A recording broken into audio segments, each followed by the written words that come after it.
carry a continuance.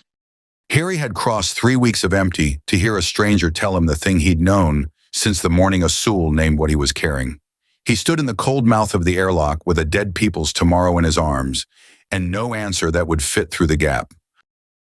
He'd carried it a year and some in a stasis-class unit that did not exist on any ledger.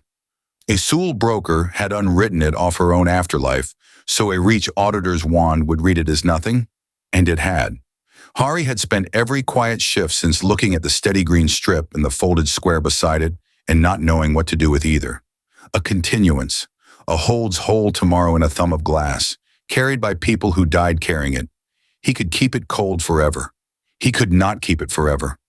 A thing alive was a thing owed somewhere, and he didn't know where, and the only grammar that did was tied in 4 orange cord knots he couldn't read. So he'd done the thing he did. He'd gone looking for someone who could. There was exactly one Vask in the galaxy who would let a human walk up with a continuance in his arms and not be killed for the offense. And that was the one Hari had cut out of a venting wreck 19 years ago. Dako, of Ahmet Hold, who'd named Hari Other and pressed an inherited tool into his hands with a dead parent's name on it. Hari's name was not a stranger's name among these keels. That was the only reason the airlock was still a conversation and not a closed door. The Vask who had not opened the lock was younger than Dako and unhurried in the way of someone who'd refused harder things than a human at a door. She wore a long knotted cord across her chest and a marking iron at her hip, and her kin marks were the moderate, deliberate kind set in a pattern Hari had learned, over a hard life, meant one who reads the dead. I am Sarn. I keep the keel where the marks are red. You are the human Dako carries. The wreck name, the one he gave Corv to. That buys you the airlock. It does not buy you the continuance. I'm not trying to buy it. I'm trying to give it back. It's bound somewhere. A living hold. A name in these knots I can't read. I came to find someone who can read it and tell me where to take it. Then you came too late, and to the wrong law.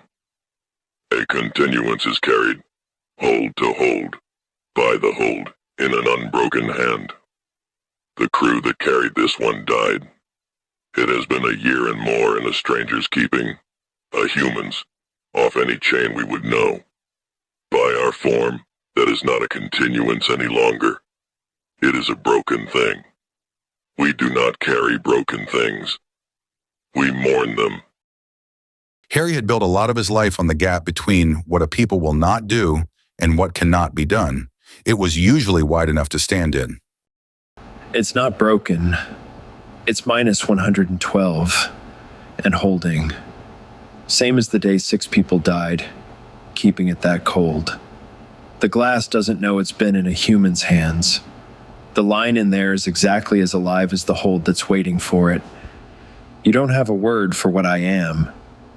Fine. Find me, the one who'll make one. I want to see Dako. Sarn was quiet, the Vask kind, a weighing. The marked hulls hummed below the floor of Hari's hearing, in his chest. Dako is in my keel. He has gone where the marks are red. He is dying, wreck name. You will not have long, and you will not like the law any better for hearing it from him. She brought him in through the cluster's heart, and Hari kept his eyes where they belonged and saw it anyway. The hulls were marked the way the people were, every plate scribed and scarred with clan glyphs, generations deep, the oldest hulls at the center so worked over with grief and record they were more marked than metal. The Vask carried their dead and their grief and their unborn in deliberate forms, and Hari understood, walking through it, cold and breathing fog, that he was carrying one of those forms in his arms into a place that had a whole architecture for it and no place at all for him. The end-of-life keel was an old hull, the marks on its walls so old they'd gone soft at the edges, and Dako was laid in the middle of it on a bench of worn webbing, smaller than Hari remembered, gray gone all through the umber pelt now, the notched sensory pit and the dense old kin marks the only parts of him that hadn't thinned. An inherited tool rested on his chest under one hand. He turned his head when Hari came in, and the dark amber eyes found him, and something that on a Vask passed for the start of warmth moved in the flat old face. Wreck name. You came a long way to watch an old Vask stop. You always did go toward the venting hull instead of away from it. Yeah. Well, it's a habit. Hello, Daco. He told it plain, because Daco had never had patience for the long way and had less now. The wreck in disputed space, the stasis unit that had been keeping a thing cold for 9 months when he found it. The vial he'd taken and not declared. A Soul broker last year naming it. A continuance, a dying hold's last bloodline, carried toward a living hold that had agreed to take the line forward. 6 dead crew who'd been carrying grandchildren, not freight, and the folded square he'd taken off the same bridge, 4 orange knots he couldn't read, that might name the hold it was bound for. He unfolded it on the webbing by Daco's hand. I can keep it cold. I've kept it cold a year. What I can't do is read where it goes. You're the only Vask who'd let me ask, so I'm asking. Where does it go, Daco? Daco looked at the square for a long time, the dark eyes moving over the knots the way Hari's moved over a drive core seam. Reading load, reading history, reading the thing under the thing. A child made this. A parent tied it into the cord after, the way we do. Here, the corners are the carrying marks. They name a hold to carry to. A thin finger touched one knot, then traced the cord between them. Tarek hold. The line was bound for Tarek hold. That is where the dead were taking your thumb of glass. A name after a year of green light in the dark, a name. Hari held still the way he held still around live ordnance. Then I take it to Tarek Hold. You take it nowhere. You are not a hold, and the chain is broken. We have said this. But Daco wasn't done with the square. His finger had stopped on a knot near the center, a tight, ugly thing the others curved around. And Hari watched the old Vask go still in a different way. Not dying still, reading still. The root is marked in the cord too, where a continuance may be carried, where it may not. And this The finger pressed the tight central knot. is a kept place. A silence the cord says to carry around, never through. The carrying grammar is older than the cord wreck name, older than Ahmet hold, older than the hold that tied it. We did not make the carrying. We were taught it, the way we were taught to fear the kept places. Given. Both. Before any Vask alive remembers being given anything. The cord knows where the silences are. We only obey it. Hari looked at the tight little knot the whole grammar bent around and felt the cold go down his back that had nothing to do with the keel's air. The same cold he'd felt looking at a comms chart once. Second hand, a curve in a dead zone. With a center the makers had built a whole network to leave alone. He didn't say it. There was nothing to say it to. He filed it where he kept the things too big to carry and went back to the thing he could. So, it's bound for Tarek Hold. And the route's right there in the cord. And the only problem left is your law says a broken chain can't be carried and a non-hold can't carry it. That's 2 rules. I've broken worse, and I've never yet broken a rule I didn't first understand. So, explain the rule to me. Why does the chain matter? Because a continuance is not the glass. It is the carrying. The hands it passes through are part of what is carried, hold to hold, kin to kin, an unbroken line of who held the line. Tarek Hold agreed to take a line carried by a hold, not a line dragged out of a wreck by a stranger and kept in a box for a year. The hands matter. Break the hands and you have not delayed the continuance. You have ended it. We would mourn it now, here, and that would be the honest thing. There it was. The whole architecture said plain, and in it, the way there always was in a thing said plain, the gap. The hands matter. Fine. The line is who held the line. So the problem isn't the box, and it isn't the year. The problem is, I'm a stranger's hands. An unbroken line, kin to kin. And right there's the thing your law has already got a word for, because I'm not a stranger. Am I, Daco? You named me. 19 years ago, in a worse keel than this one, you made me kin other, and you put Corv in my hands. He took the multi-tool off his hip, the Vask forged one, the one with a name engraved in it he'd been granted the saying of 1 year ago and had said maybe twice since, and he set it on the webbing beside Daco's hand, name glyph up. Corv. Your parent died in the hull I opened. You gave me the name to carry, and I've carried it. That's a line. Kin to kin, unbroken, 19 years.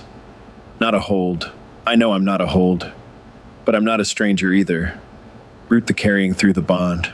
Hold to kin, other, to hold. The hands that held it after the crew died were kinned. Other hands. The line's not broken. It just went through me. The keel went very quiet. Sarn's reading cord had gone still in her fingers. When she spoke, there was something under the flat that hadn't been there at the airlock. Not agreement. The careful voice of someone watching a form bend that she had thought could not. That is not a thing the carrying grammar has a knot for. A kin other is a debt, rec name, a life owed to one Vask. It is not a hold, and it is not a carrying hand. No hold has ever routed a continuance through a debt. It is. She reached for the word, and found the hard one. It is close to blasphemy. You would make the most sacred carrying we have lean on a thing we made for owing a life. Yeah, probably. That's usually how it goes when I'm the only one in the room who'd think of it. But you tell me, Warden. Is it forbidden, or is it just never been done? Because those aren't the same, and your law knows the difference even if you don't want to say it out loud. Sarn did not answer. She looked at Daco, because the answer was not hers. It had never been hers. A keel-warden kept the form. Only a Vask of standing could change it, and there was exactly one Vask in the keel, withstanding enough to bend the most sacred caring they had toward a human. And he was dying, and he had named that human himself a long time ago for reasons that were, Hari understood now, the same reasons. Daco had been listening with his eyes closed. He opened them, and the warmth was all the way up in them now. The thing Hari had only ever seen from this one Vask, and his thin hand moved and closed over Corv on the webbing, over the name of his own dead. He counted, Sarn, in the wreck, with the air going. He counted the seconds out loud, so I would not die alone in the dark. And he did not stop counting until I was out. I named him kin other for it. I have carried that debt 19 years and never once been able to discharge it. Because every time I try, he makes it larger. That is not a stranger's hands. That is the truest hands I know. He turned the dark eyes to Hari, and his voice was going, and he spent it on the thing that mattered. I am Daco of Ahmed Hold, and I have the standing, and I am almost out of time to use it. So hear me, Warden, and hold this in the keel's memory after I stop. The carrying passed through my kin other. The line is unbroken. What the grammar has no knot for, I tie now, with the last standing I have. A kin other may carry, when a hold cannot, what the bond can be trusted to carry. And this one can. Rooted through him, Tahrek Hold receives a line carried in unbroken hands. The hands of the human his own clay debt made kin. It is lawful, I make it lawful. Mark it. Sarn was quiet a long moment. Then she took the long knotted reading cord off her chest and ran it once through her fingers, the warden's motion, and Hari understood he was watching a thing get written into a people's memory the way the Sul wrote into a ledger and the Reach wrote into a record. Except this record was a cord and a witness and the marks on a dying man's skin. It is marked. Ducko of Ahmet hold, of standing. Ties the knot the grammar lacked, and I keep it. A kin other carried the line, and the line is unbroken, and the carrying may go on. The keel holds it. The cluster will hold it after. She looked at Hari, and there was no warmth in it. But there was something he'd take over warmth. You will carry it to Tarek, hold yourself human. The bond does not transfer. What he made lawful is you, not anyone. The hands are yours now until the hold takes them. Yeah, I figured. It's always me. Daco had lain back down. The rising had cost him the last of it. His hand was still on Corv, and Hari put his own scarred hand over the old Vask's, name glyph warm under both their palms, and did the only thing he knew how to do for someone going out in the dark. He counted, quiet even, the way he had 19 years ago in a worse hull. The way he'd counted a Vask runner out of a dead zone he'd only heard about secondhand. The way the makers had built everything they touched to be. Patient, steady, in no hurry at all. He counted and Sarn read the old dense marks aloud in the Vask tongue beside him, a life's record spoken into memory. And somewhere in the count, between one number and the next, Daco stopped. Hari stayed on the count past the number that mattered, because stopping felt like agreeing, and then he stopped, because a man had to, and the keel was quiet except for Sarn's voice, still reading the marks of a life into the dark, where the rest of Ahmet Hold could carry it. He sat with it as long as the law allowed, which Sarn told him gently was not long. The reading belonged to the cluster now, and a human at it was already more than the form had ever held. He understood. He'd been more than the form held since the airlock. He picked up Corv and clipped it back on his hip, and he picked up the folded square with its 4 orange knots and the one tight, ugly knot at the center he was never going to stop seeing. And he picked up the cold box that had quietly kept a holds tomorrow at -112 through a death and a granting and a count, drawing nothing, holding everything. Sarn walked him back to the airlock. At it, she stopped and did a thing she had not done at any threshold yet, which was look at him as kin rather than as a problem. You came carrying a broken thing, and you leave carrying a lawful one, and a dead man's last act, and a grief that is now partly yours. That is more than you came for, wrecked name. Daco mourned you before you arrived. He told me you would come, and that you would make the carrying larger, and that I should let you. He was right, as the old are. Carry it well. Tarek Hold is a long way, and it has had a year to decide its grandchildren are dead. The hold may not take what you bring. The line may be too thin to carry now, even in the right hands. I will not lie to you that this ends well. I will only tell you, it is yours to try. Yeah, that's the only kind of job I take. In the skiff, he set the cold box back in its netting where it had ridden the 3 weeks out. And he sat at the helm a while before he keyed anything, looking at the steady green strip and the folded square, and the new weight that hadn't been there on the way in. He'd come to hand a thing off. He was leaving with it still in his arms and a name to take it to, and a dead man's law making him the one who had to, and no promise at all that the hold at the end of the long flight would do anything but mourn. He'd carried it a year not knowing what it was. Then he'd carried it knowing. Now he carried it lawful and named and owed to a hold 3 weeks the other side of empty that didn't know it was coming and might not want it when it did. It was, he thought, the most expensive yes he'd ever said to a dying man, and he'd say it again, which was the whole of his problem and had been since 47. He keyed the nav and laid in the long heading the court had given him, Tahrek Hold, Around a tight knot of kept silence the makers of the carrying had marked before any Vask alive remembered being given anything to carry. He didn't look at that part of the route again. Some things you flew around without asking why, because the people who'd drawn the line had known something, and a man could spend a life on what they knew, or he could deliver the thing in his arms to the people it belonged to. He'd deliver the thing. The other question would keep. It had kept this long. He spoke to the green strip in the dark, the way he talked to gear that was behaving, the way he talked to it the night Asul asked nothing, and he'd known the asking would come later. All right, long way to go. Let's get you home. The skiff came around onto the heading, and the green held steady in the netting, drawing nothing, keeping everything, and Ahmed Hold fell away behind into the dark where the marks were still being read.